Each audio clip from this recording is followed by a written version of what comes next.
Welcome to Menopause Monday. Today I'm talking about losing weight in menopause. It's something I get asked all the time and something that I went through as well. You get to, you go up to about perimenopause, managing well, eating well, doing the workouts, doing the exercise, and then all of a sudden perimenopause hits. And it's just like, what's happened? The stuff that you used to do no longer works. It's exactly what happened to me. My belly, I felt, started to look more like a barrel. I felt like I was putting on weight. I just felt, I felt frumpy. I felt blur. I just felt like I'd lost a sense of sparkle. And it took me a while to work out what it was and also how to get that sparkle back. And I want to share with you that although, menopause is quite a challenging transitional time, know that it doesn't last forever. It's really, really important that you know that. But also, I think we can change our mindset around menopause. First of all, we're lucky enough to have got to this stage of life to actually be experiencing menopause. There's a lot of us, a lot of people, ladies, friends, girls who've never made it this far. Secondly, there's a lot that we can control. Now, I know the way society is, everything becomes medicalized and we almost expect to have a pill to fix things or expect to have a consultation that's going to make the change. There is so much that we can do ourselves personally in order to help our transition through the menopause. Now, I know some people, they don't want to do that. They want the pills. That's absolutely fine. There is no right or wrong way. All you have to do is find the way that works best for you. I'm a lover of taking responsibility, and I say that quite carefully because I feel if we're going to take pills, we need to have tried everything first within our power, because the pills, it's not just the pill, they have side effects. They can prolong menopause. You can still have the various symptoms and go through the menopausal changes when you come off those pills. And I'm not just talking about HRT, I'm talking about the anti-anxiety drugs, the antidepressants. I know so many people who were put onto antidepressants because they were menopausal. They weren't depressed. They just couldn't sleep and they were feeling irritable. That doesn't mean to go on to antidepressants. We don't need antidepressants for that sort of thing. You've then got to wean yourself off the flipping things. So if you're a lady following HRT and it's working well for you, I think that's brilliant. And I know a lot of ladies who've done the lifestyle things and they've still needed that support. This isn't about them and us. And I think we need to embrace each and every single one of us, but I do heartily recommend to try the lifestyle things first before you go down that route of pills. So there is a lot that we can do, and I'm going to go over my top strategies to help you understand that you can be healthy, you can be fit, you can be energized, you can be a really healthy weight. I am a lower weight now than I've been for years, actually. And what am I, 51, postmenopausal, and I weigh less now than I did when I was about 19, and I wasn't overweight then, but I've got better muscle tone now, I've got more energy now, I'm happier now. I know it's not all about comparing to when we were a lot younger, but I think a lot of us do. We think, oh, I remember that picture on the beach, I'm never going to look like that again. No, we might not look like that again. Let's wear our scars with pride. Let's have our baggy bellies that have carried our babies with pride. But also let's remember there is still a lot that we can do. So firstly, I think a lot of it does come from mindset. It is changing the fact that we have so much control over what we can do. And the things that we can have control over are the types of things that we're eating, the amount of food that we're eating, how late are we eating that food, how often are we eating food, are we moving our bodies, what are the other stressors that are affecting our journey through the menopause. So just understand that you don't have to put on weight when you go through the menopause. There's a couple of reasons why you may be putting on, three main reasons really. One is stress. We live in a very stressful world. At this time of life, often the dynamics of our relationships can be changing. We might be looking after elderly parents. We're becoming empty nesters. All those things are huge stressors. We might be getting to this stage of life where we're thinking, my God, is this it? Is this the pinnacle of what I've achieved so far? And time is running out. So if I want to change anything, can I change it? The answer is always yes, definitely. 100% believe that. I'm doing it. I help other ladies do it. If you want some help doing that, message me. Don't stay stuck. There is so much that your life can begin today. The life that you want to design can begin today. Never think you have to stay stuck.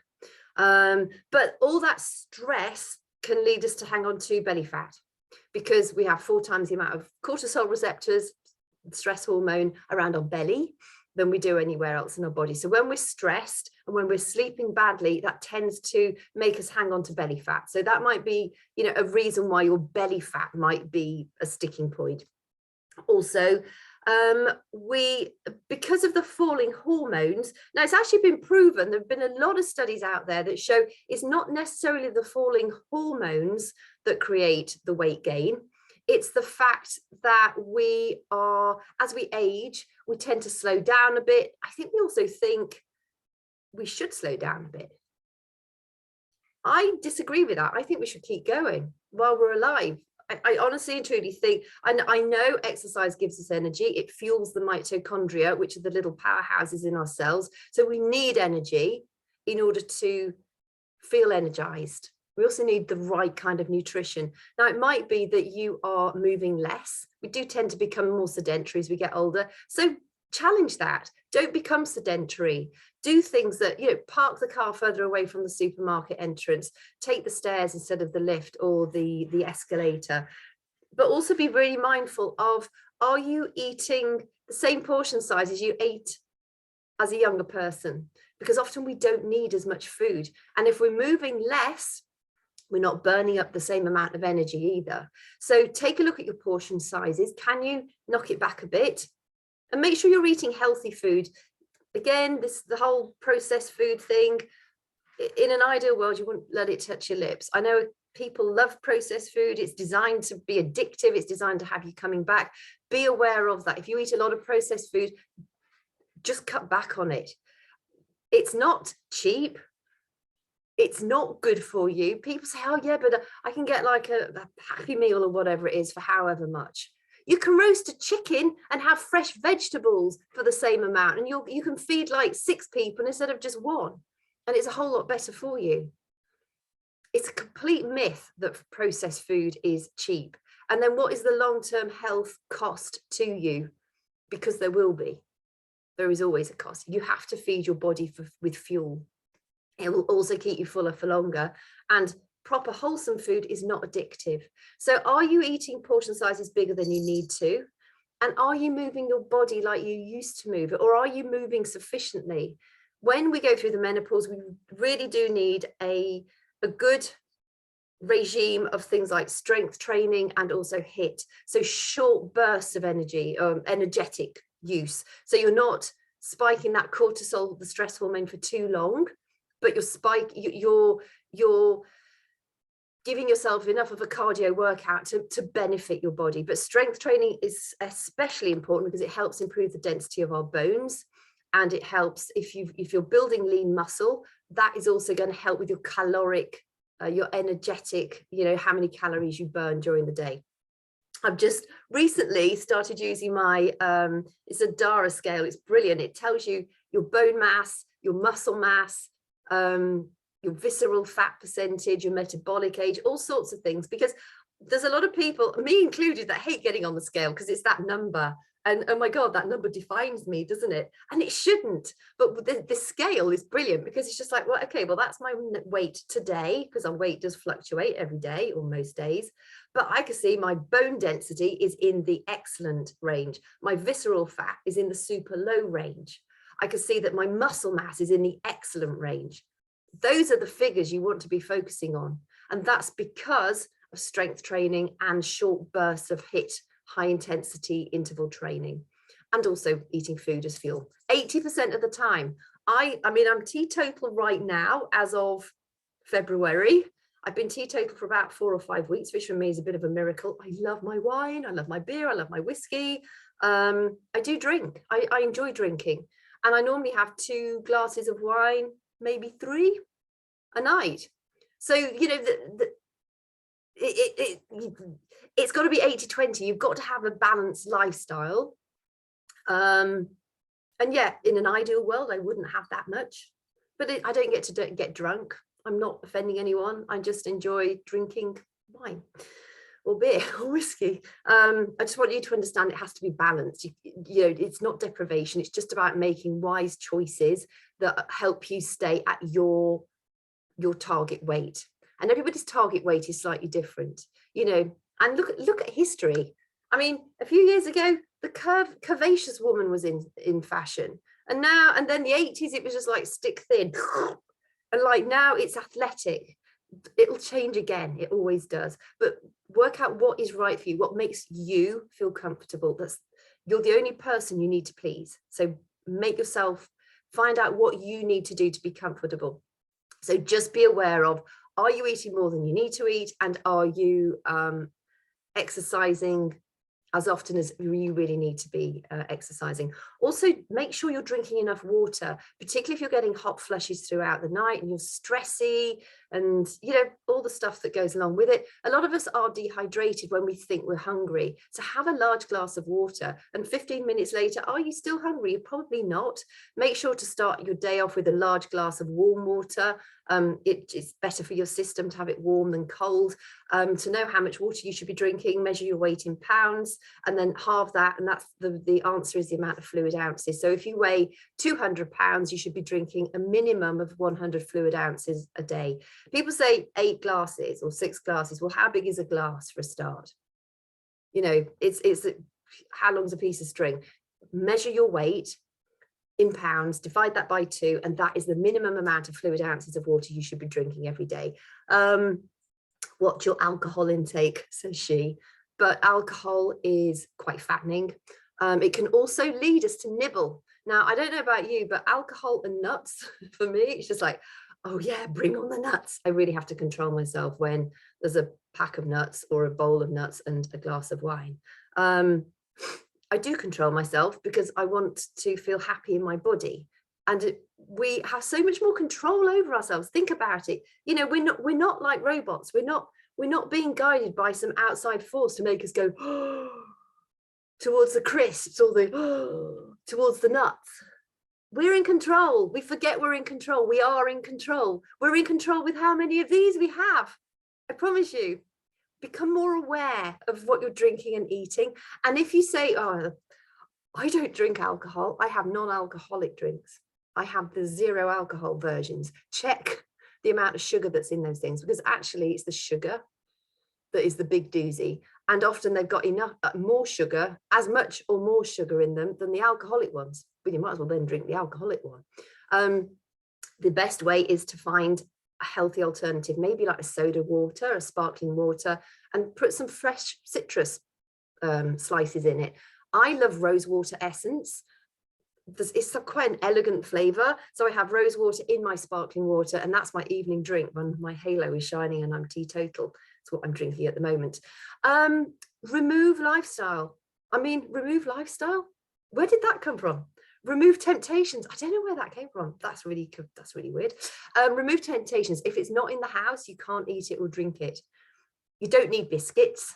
I promise you. If you have like one digestive biscuit, if you suddenly start to eat one digestive biscuit a day, I can't quite remember what the facts are, but over the course of 6 months, you can put on something like 4 pounds from one digestive biscuit. It might even be more than that. It's scary. So just be aware of those mindless little things that you think, oh, it's just one. Eat it quickly. It seems less. It all counts. It all matters. So be really aware of what you're eating. And if the biscuits or the crisps or the chips are the weak point for you, just don't buy them. And if you say, well, I'm a grandparent, my grandchildren come and they like to eat sweets, just feed them something healthy. They don't need to eat sweets. All this gunk we give our kids, it's bad for them. That's why we have so many obese kids out there. They eat, give them healthy stuff, give them a chance to have something healthy. Maybe carrot sticks or those mini sweet corns, or raw sugars and sugar snap peas, or even dates. You know, go for the healthier options. They don't need all the rubbish. Or maybe even like raspberries or strawberries dipped in dark chocolate. Dark chocolate, as long as it's a high percentage, sort of 75% plus of cocoa solids, it's healthy for us. It's full of antioxidants. So they could have strawberries that have already been dipped in dark chocolate. I mean, wow, that's making my mouth water. I don't know about yours, but something like that would be amazing for them. Slices of apple with peanut butter on top. Bits, even like, you might think this is really weird. When I used to live in Germany, I was an au pair, and the lady used to do slices of banana with a little bit of cheese on top, slice of cheese. It was amazing. I'm an addict, but your grandchildren, you may enjoy those sorts of things as well. So go for the healthier snacks. So just remember, everything you put in here counts. And lifestyle too, I think it's sort of acceptable that when we meet friends and do social stuff, that it focuses so much around food and drink. Instead of doing something maybe in the evening with your friends, how about getting together for like a dog walk or a hike or something like that together? And then instead of coming back and having like the wine and the cocktails and that sort of thing, although I know it's really tempting, you know, or tea and coffee or wine and cocktails. Oh, I think I'll go with the wine and cocktails. I know how difficult it is, but keep the wine and the cocktails as a treat, because like I say, everything that goes in here counts. And as long as you're following it to sort of like the 80-20 rule, your wine and cocktails can be in that 20 rule, but maybe do something active before you do that. Or if you've got really amazing self-control, pat yourself on the back, do the walk, and then have the cup of tea. Yes. So I hope that's been helpful for you. I know I sort of can be a bit glib at times. Listen, the only person I'm taking the piss out of is myself. I know what the little internal conversations that go up here too. If somebody said, hey, let's go for a dog walk and let's go back and have some nice cup of tea. Or somebody says, let's go for a dog walk, let's go home and make some cocktails. I know the one I get really excited about. So it's about being human, but it's about having control over those choices that we can make. And if you're not getting the results you want, it's because you need to change something. It's as simple as that. If you want help with your nutrition, if you want help with your fitness, if you just want to have a chat about how to feel happier, I am a qualified psychotherapist. I'm a hypnotherapist as well, Reiki healer, as well as online health and fitness coach. So, you know, if you're just feeling completely lost, and I get it, I speak to so many ladies, don't think you're alone. I get so many messages from ladies saying, oh, I caught your video and I just don't know where to start. I don't feel like myself. I feel depressed. I'm panicking. I'm overwhelmed. What can I do? If you're feeling like that, just message me and I promise you, I will phone you and we'll have a chat. You know, compliment you. I won't charge you or anything. I can't even believe it. I would have to say that. But I know you might be thinking in the back of your mind, oh, but maybe there's a cost to it. No, there isn't. I would just talk to you and help you and give you some advice and some tips that I would suggest to get you started on a healthy journey. Okay. So yeah, message me if that's the case. If you found this video helpful, please, I would love it if you gave me a thumbs up and subscribe to the channel so you don't miss future Menopause Mondays. Thank you for hanging in there with me today. There's a lot of people, you're not alone. There's a lot of people in the same boat really struggling with menopause, particularly menopause weight gain. And it's because the stuff that they used to do is no longer working. You need to feed your body, not starve your body. And you need to make sure that you're moving your body as well, because that is going to help on all the other levels. It's going to help your mental health. It's going to help you burn more calories. It's going to keep your bones denser so you avoid brittle bone disease. It's going to help to build lean muscle, whereas otherwise your muscle does atrophy as you go through menopause. It has so many different benefits to you.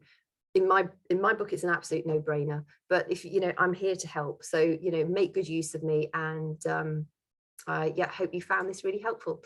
Have a good rest of your week.